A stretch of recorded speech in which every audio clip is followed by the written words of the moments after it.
Welcome to this webinar about Swiss asset management for US citizens. My name is Jamie and I'm looking forward to hosting the next hour and hopefully bring asset management and offshore banking a little bit closer to you. My goal is to give you a bit of an overview of what we are doing, what is happening, how we may be able to help you, and then answer any questions you may have about this conversation. We know it's a broad topic, it can raise a lot of confusion and questions, so our goal is to clear as much of that up in the next couple of minutes that we have together. Let me just start right with all of our content. I will have a first slide quickly introducing myself and introducing WHVP. We will then talk about what it means to be working with an independent asset manager, how the setup works, what the advantages and challenges are of an offshore bank account. And then we will also talk about specifically Switzerland as a banking jurisdiction, moving into how to choose the right asset manager for you, what kind of services we as WHVP provide, and we will also talk about the whole process of how you can get started if you decide to move forward with one of our services. And then, as mentioned already before, we do have a Q&A at the end where you are able to ask any questions you may have relating either to the presentation or to one of the topics mentioned more generally. So quickly introducing myself, as I said before, my name is Jamie. I have more or less a decade of experience in the financial service industry. I started my career when I was 15 and I started in a young talent program at Credit Suisse. The program was set up in a way that I was switching departments every 6 months for 3 years to make sure that I really have a broad understanding of the financial industry, on how banking works, on how wealth management works. And after working for such a large company for 3 years, I decided that I want to work for a smaller company where I have closer contact to the clients and where I can bring in some of my entrepreneurial spirit. And I have then moved on working for a wealth structuring service provider who was specialized in doing annuities and private placement life insurances. That was the step in my career where I first got some experience in the whole cross-border business, working with international clients, working with US clients. And after that job, I decided that I want to widen my horizon a little bit and also get some experience outside of the financial industry. I worked for a boutique consulting firm as well as for a nationwide initiative who was promoting and supporting Switzerland as a digital innovation hub. I have a bachelor's degree in banking and finance, which I've obtained from Zurich and Berkeley, and I'm currently obtaining an MBA at the University of St. Gallen. Maybe a little bit about my private life. I am married with my husband Urs, who is also working for WHVP. We have a small French bulldog who's called Henry and also comes to the office with us. When I'm not working, I love to go to the mountains. I love trail running. I love long distance running. I also like to read a lot and, of course, to travel. Under the current circumstances, it's not possible to travel as much as I would like, but in normal years, I am in the US and in other places quite frequently. I am the managing partner or one of the managing partners of WHVP. And WHVP is an independent asset manager that was founded in 1991 by my father, Robert Freihof. Rob is still working with the company. He's still the owner and CEO of the company. And we are registered with the SEC. So we are registered with the Securities and Exchange Commission in the US, which makes sure that we adhere to all the rules and regulations that come with working with US clients. We are based, however, in Switzerland. We have partner banks here in Switzerland as well as in Liechtenstein and Austria. And generally speaking, we see ourselves as quite conservative asset manager, and we invest into long-term strategies. And lastly, if you would like to connect, if you would like to learn more about my background, myself, about the company, feel free to add me on LinkedIn. You should find me there under my full name, Jamie Freihof-Dröse. I'm always happy to make new connections and widen my network. So working with an independent asset manager, what is it? What does it mean? What are the advantages? I would say from my personal perspective, one of the biggest and most important advantages is that you have an independent partner. So compared to a broker in the US or maybe a private bank which offers similar services, you know with an independent asset manager that they are independent, and they only work for you as the client, and that they only take money from you as the client. So usually an independent asset manager works on a fee basis, so they take some sort of percentage of the assets they manage. And usually they do not take any other commissions, retrocessions, or any form of payment from any other third party except for the client. And that ensures you that the only incentive and the only motivation the asset manager has is towards you as a client. And also they are not incentivized to sell you any products or invest into any products that are not in your best interest. Another important point is the personalized service. So with a small independent asset manager, usually I would say an average size for the Swiss market is between 1 and 5 employees. Some have up to 10 employees, but usually it is quite unusual to have a larger asset manager. There are only a few. And working with a very small family-owned company just ensures you that we really know our clients, that we value our clients, and that we have a personalized approach, which is not necessarily possible in a larger bank where you have a relationship manager who works together with 800 to 1,000 clients, where with us, you know that we cap our clients per relationship manager at around 50. So we can make sure that we truly have the time to serve you in the way that you deserve. Another advantage is that you have direct access to the owners in most cases. So if any troubles come up, there's very flat hierarchy, there's very few people involved. You can talk directly to the CEO, you can talk directly to the owner, which is not usually the case if you work with a bank.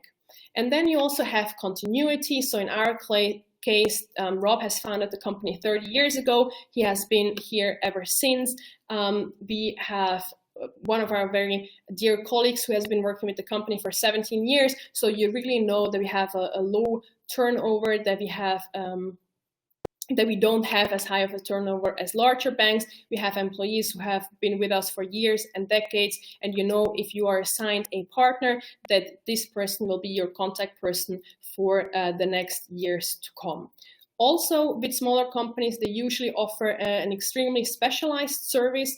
So for our company or for independent asset managers, generally speaking, they usually just offer wealth management service. So that's the one thing they do, and they do it well, and they know what they are doing in that area. Whereas with a larger bank, you usually have countless departments, countless specializations, countless people working into different departments, and you don't have this really laser focused service as with smaller companies. And then what we're also very proud of is our international network of partner companies. So we have whatever complementary financial service you may require with most independent asset managers, they can refer you to people who offer complementary services. And since we do not take on any fees from anyone else, you know that the referrals we make them in good faith. We make them because we believe in the people. We have known them for a while. We have trust in what they do, and we know that they can be of huge benefit to you. So our network includes people in the asset protection area, in tax area, in estate planning areas. So whatever needs come up, we are pretty sure that we can refer you to the right person. And then also you have a wider choice of custodian banks. So if you work together with the bank, it is quite difficult to switch banks. It is quite a bit of paperwork and headache involved. If you work with an independent asset manager, they can help you switch custodian banks. They have different opportunities available to you, and they will take you by the hand and take over as much as they can from the administrative workload. And then the last point I would like to mention on that topic is that through an independent asset manager, it is possible to start working with a European private bank with a lower minimum amount. Usually Swiss private banks only start working with cross-border clients starting from $1 million and upwards. If you work together with an independent asset manager like ourselves, the minimums are as low as 250,000 because we have special deals with the custodian banks and because we bring them many clients, and often they also have special deals with us when it comes to fees, which enables us to go down in regards to the minimum size. So talking about the setup, how does it all work? I have mentioned custodian banks quite a bit. How does it all work together and interline? You can imagine it as a sort of triangle, which is what I try to show here on that slide, where on top you have the client, and then on the bottom you have us as the asset manager and the custodian bank, and all three parties have a contractual agreement with each other. So we already have contractual agreements with our partner custodian bank, so we already know each other, we already have a contract set up, and then once you decide to work together with an asset manager, they help you with the account opening at the custodian bank, which is the contract between you and the bank. And as part of that contract, we also set up a limited power of attorney, which is the contract between yourself and our company, which allows us to receive information from the bank about the account, which allows us to invest the account according to the investment strategy that we have determined together with you, and that also allows us to deduct the management fee on a quarterly basis from the account. So this just to give you a bit of an overview how the setup works. Next up, we have the advantages and challenges of an offshore bank account. So as you probably are aware of, there are also independent asset managers or registered investment advisors who offer services similar to ours in the US. And of course, there are some distinctions and some differences between working with an onshore account in the US and an offshore account somewhere in Europe. Starting with the advantages, the first and foremost important advantage in our opinion is the geographical diversification.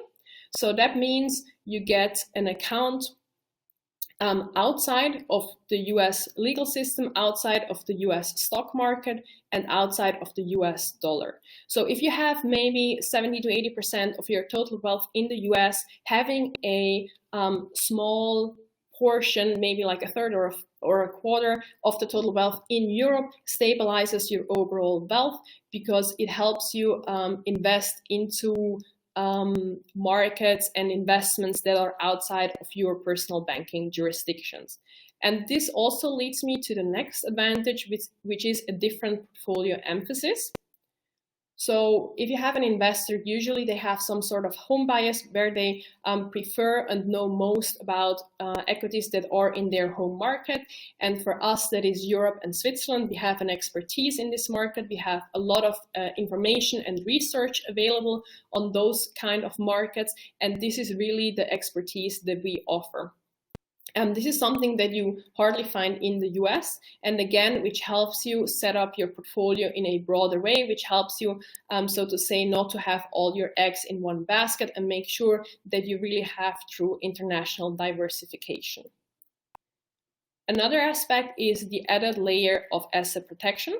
So a lot of our clients already have asset protection structures in place, as part of which they would like to have a Swiss or a European bank account and a Swiss asset manager that can help them invest the funding of the structure according to what has been set up. So if you're interested in asset protection, if you're interested in setting up some kind of structure, please let us know. We are happy to make introduction to professionals within the US or also outside of the US and help you determine whether or not a Swiss bank account would be a good fit in said structure.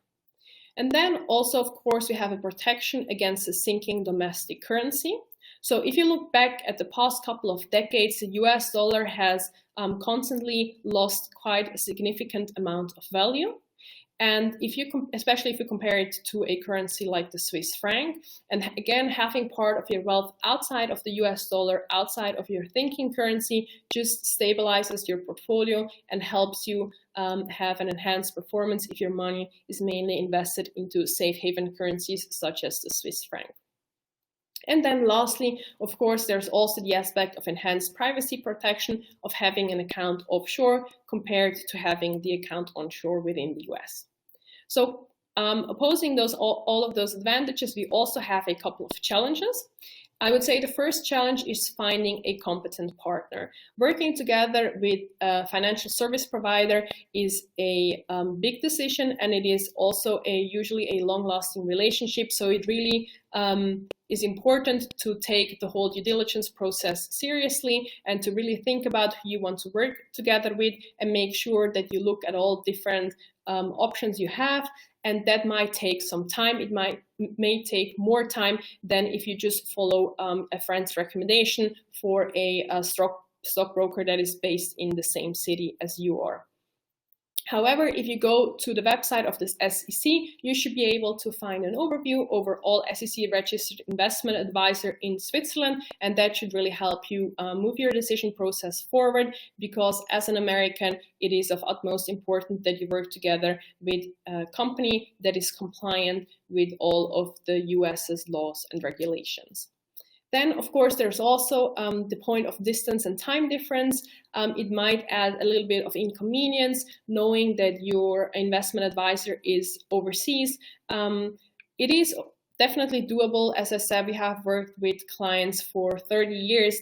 Most of them have been in the US. We can definitely make it work. We usually work a little later at night to make sure that we can reach you in your morning hours. And especially with all the technology that's coming up with telephones, cell phones, and video conferences, that is getting easier and easier to build a relationship, even if it's across the globe, even if there is some time difference involved. Lastly, also important to note is opening up a Swiss bank account involves a little bit more paperwork than what would be associated with a US bank account usually.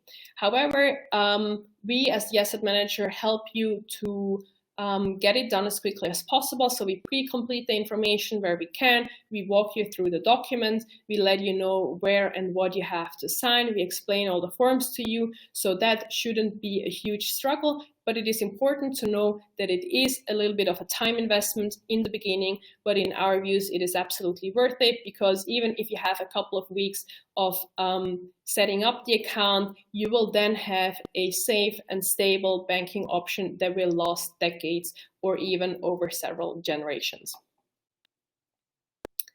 So why Switzerland as a jurisdiction? The first and most important point is that Switzerland has an extremely long history as a financial center and a track record that is basically unmatched worldwide. So the first banks were established in Switzerland in the 18th century, with the clients being some of the Europeans, royal families and other wealthy people around here. And I would say that wealth management is one of the leading areas of expertise for Switzerland. It is also one of the most important export out of the country. In 2018, Switzerland has, and I have to read that to make sure I give you the correct numbers, but they have managed a total of 3.7 trillions of Swiss francs, 62% of which originated from customers abroad. And the internationally managed private assets have increased by 300 billions between the years of 2013 and 2018. Also, Switzerland has the largest market share worldwide when it comes to cross-border finances with 27%. Then Switzerland also has an exceptional education system with the dual system, which I mentioned in the beginning briefly, of having people enter the workforce between 15 and 16. And they also are known for their professionalism as well as their integrity. The per capita GDP is higher than almost any other country in the world. And Switzerland has also the highest density of millionaires worldwide with 7.5%, which just speaks for the economical stability and the wealth that the country can offer. Then another really important point is the political neutrality of the country. So Switzerland has avoided both world wars.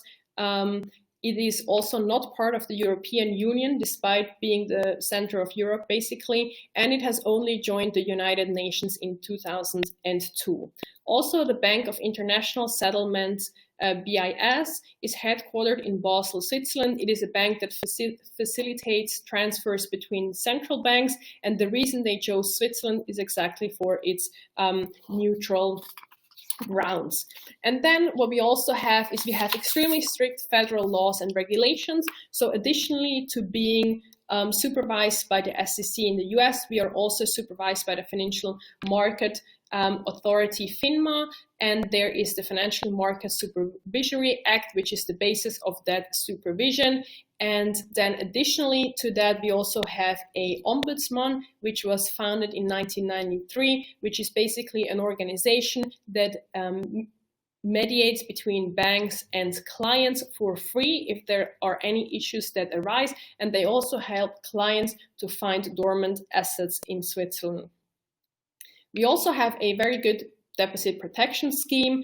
In recent years, I don't remember any Swiss bank filing for bankruptcy, and it is an extremely unlikely event. However, if it were to happen, up to 100,000 Swiss francs per account per client are being insured. And then additionally to that, all investments into stocks, bonds and precious metals are in your name. They are not on the balance sheet of the bank, and therefore they are also segregated in case of bankruptcy. Lastly, the Swiss franc is world known as a safe haven currency, and it is a great investment vehicle during turbulent times such as we are seeing right now. Time and time again, the Swiss franc proves its value there.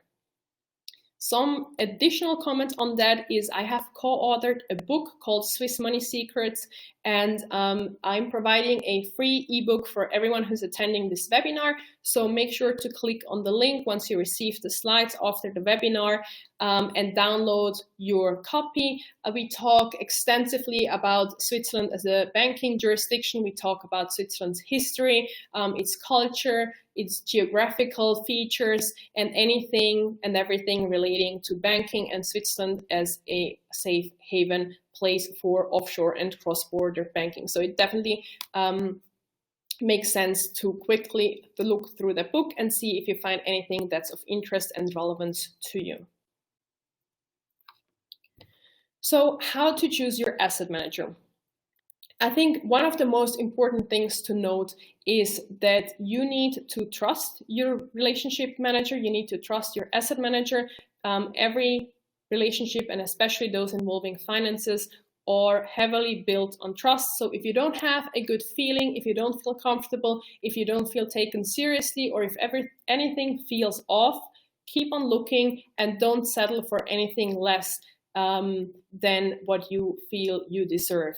I think what's also very important, generally speaking, is that your values and your understanding of investments align with the asset manager. So if you're a highly speculative investor, maybe don't look for a super conservative asset manager, and vice versa. But having said that, there are a couple of questions that you can ask in order to make sure that you and your asset manager are aligned, and to find out whether or not you could be a good fit. The first and most important question you should always ask when looking for an asset manager is, are you registered with the SEC? I know I might sound like a broken record, I keep on repeating it, but it is extremely important that when you choose to move your money offshore, that you do it with someone who truly understands the US market and also the US legal and compliance framework. So if the asset manager is not registered with the SEC and you have any relationships to the US, being that you're a resident, a passport holder, that you have worked there or studied there or whatever they may be, make sure that you keep on looking. Then what's also very important to know is what are your academic and professional credentials. So you want to make sure that you work with someone who has a good understanding, who has many years of experience, who has a good education, and that really can prove to you that he or she is worth the trust that you're putting in place with them managing your money.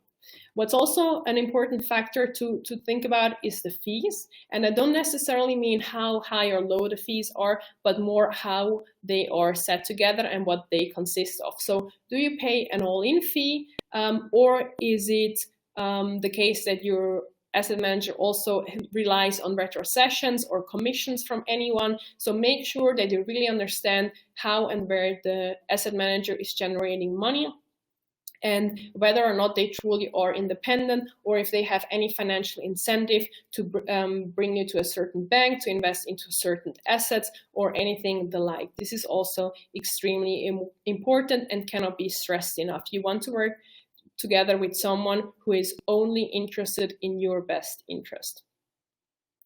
Then, of course, how would you deploy my funds is an important question to ask. So what kind of market outlook does the asset manager have? How does he see the economy develop within the next 3, 6, or 12 months? What kind of asset classes are they emphasizing at the current moment? Where are they overweight? Where are they underweight? How do they see currencies move? How do they see the stock market develop? All of those things are interesting for you to know and to hear, and to see whether or not you have a similar understanding of the world and of investing as your asset manager. And then a question that I found is not asked often enough is, how frequently do you communicate with your client? So it is important for you to know how often can you expect to hear from your asset manager, and also in what kind of ways are they communicating. Do they have a newsletter? Do you receive quarterly bank statements? Do they call you? Do they email you? Do they fax you? Just so you know what you can expect, and if your expectation is coherent with what they are saying, and that you don't run into the problem that you expect something that they are not delivering on. And then lastly, also ask how you can retrieve your funds, how long it takes, what kind of documentation is needed in order to do it, how liquid the investments are, and also maybe you don't want to liquidate the account, but you just need to move part of your wealth back to the US. How quickly can that be done? And again, what kind of information do they need in order to do that? I have recently written an article on LinkedIn called What to Ask When Selecting a Registered Investment Advisor. So if you are interested about more question and like a more thorough overview over what you can ask, make sure to download the article. I have put together 50 different questions that you can ask. Maybe I should add a small disclaimer. I wouldn't suggest to ask all the 50 questions if you're talking to a prospective asset manager, but pick some of the questions out. It should be more seen as an inspiration for you to think about what kind of questions are really important for you, what questions may be neglectable for you.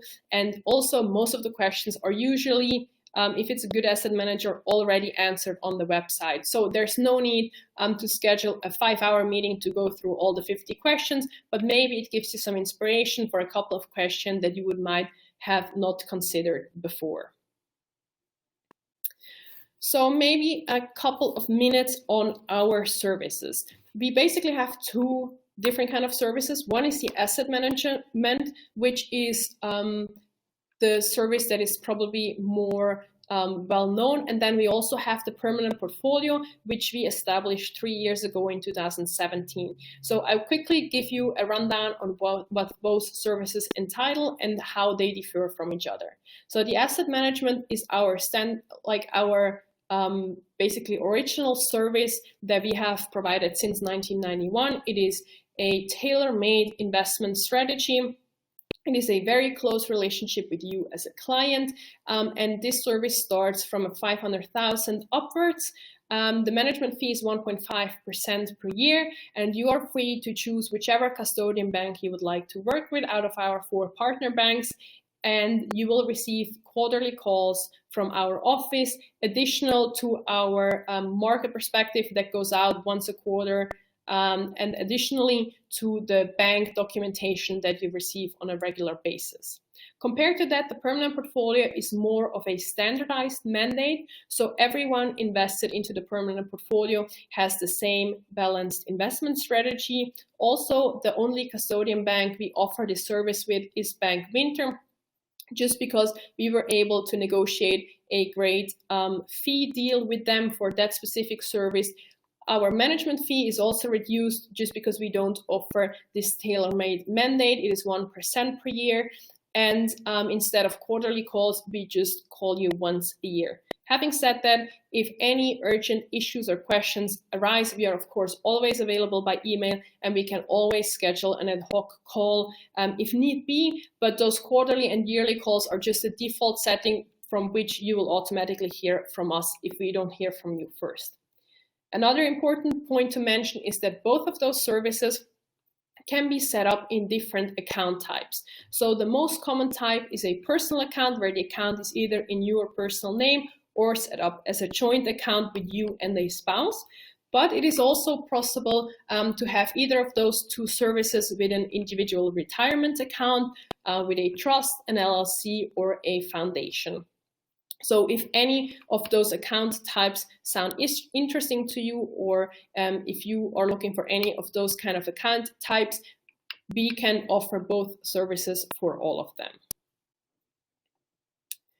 And now, getting to the end of the presentation, a little bit about our process and how this all works. So if you, after hearing this presentation, thinking about it, if you have decided that this is something that might be of interest to you, how the process usually starts is with an introduction phone call between you and someone from our office.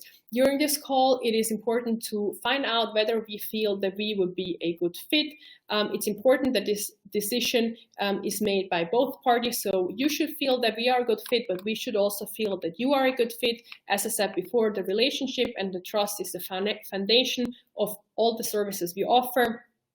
So we really want to make sure that if we onboard clients, that it is a mutually beneficial relationship that will result out of that process. We will talk a little bit about your background, what you're looking for, what kind of setup you currently have, and then we will talk about our services in more detail, about our custodian bank, and we will try to figure out what kind of service, bank, and account type would be best suitable for you. If after this phone call we both decide that we want to move forward with this, we will ask you to provide some basic information. So we will need some information about your financial situation, about your family situation, your current address, as well as a copy of your passport. And then with this information, we will go to the custodian bank that we have chosen, and they will put together an account opening set and pre-complete everything as far as they can based on the information that we provide. They will then send us all the paperwork, and we will put together one email where we include all the account opening forms, where we explain what has to be completed, where you have to sign, what is important to note, and if necessary, we can gladly set up another call where we just talk about all the paperwork and where we answer any questions that you may have. Once everything is completed from your side, once you have printed and signed everything, you can send us a scan, and based on the scan, we will make sure that everything has been completed correctly and that everything looks good. And then once we give the okay, you can send us the hard copies either by mail or courier, whatever you prefer, and we will then forward the documents to the bank, where they will double check everything for accuracy, and if everything looks good and complete, they will immediately start the account opening process, which at that point usually takes between 2 and 3 working days, if all the information that's needed was provided. Then once the account is open, we will let you know. We will send you an email with all the account information and the wire instructions. And then whenever you are ready, you can instruct your local bank to make the international wire through a US correspondent bank that will then forward the funds to your European bank account. As soon as the account has been funded, we will be back in touch and let you know, and we will set up another telephone call where we talk about the initial investment and the investment strategy in more detail. Once the account has been funded, the call has been made, we will start with the investment strategy and the investment process according to what we have discussed in the previous telephone calls. And you will then, moving forward, receive transaction statements directly from the bank for all the purchases and sales that we have made. You will receive quarterly bank statements. You will receive a yearly tax statement directly from the bank. As mentioned before, additionally to that, you will receive a quarterly market overview from our side, and you will receive a regular telephone call from our side. So that was what I wanted to cover mainly today. I know there was a lot of information. I hope it wasn't overwhelming, but I would now open up the floor for any questions you guys may have. So, okay, I just saw that the first question came in, and the question asked was, how does the process work for IRA accounts? And how that works is that we work together with an administrator in the US. So there, the account opening process, the last slide, is not 100% accurate because the process is a little bit different. So you will have to get in touch with the administrator in the US. We have 2 partner companies that you can choose from. We will make the introduction to them, and they will then help you and guide you through the whole process. They will open up the account in your name at the bank, so it will be in the administrator for the benefit of you. And then once the account is set up, the rest of the process is basically the same. I hope that answers your question.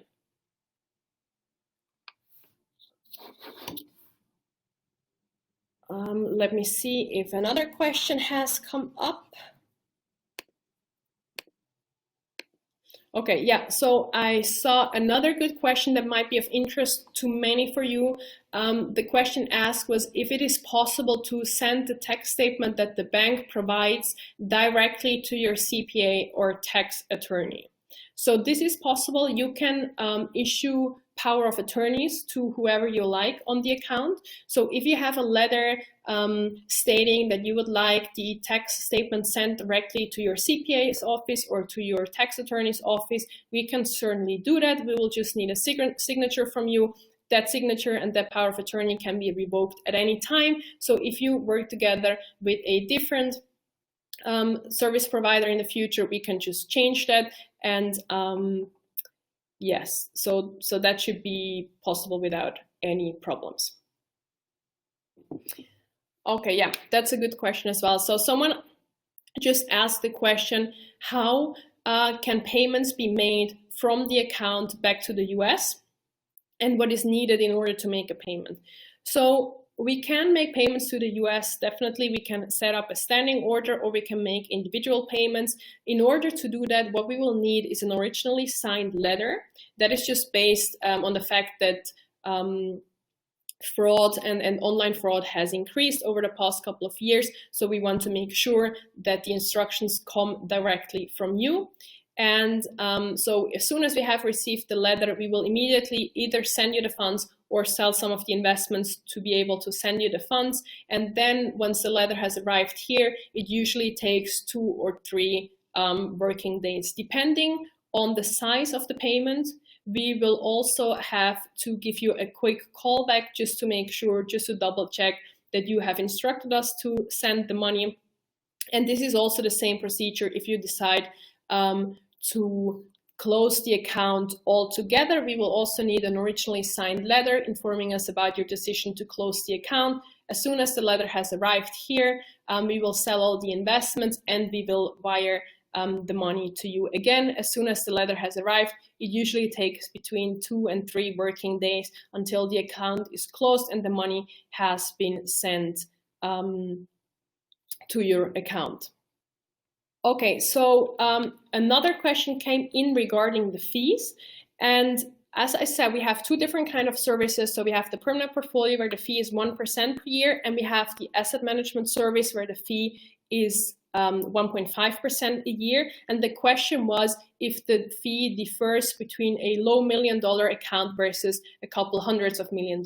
So how the fee is structured, is set up, is between $500,000 and $5 million of investable account size, we will charge 1.5%. And then if the account is exceeding $5 million, the fees usually become negotiable depending on how large the account is. I hope that answered that question. Oh, okay. I just got another question.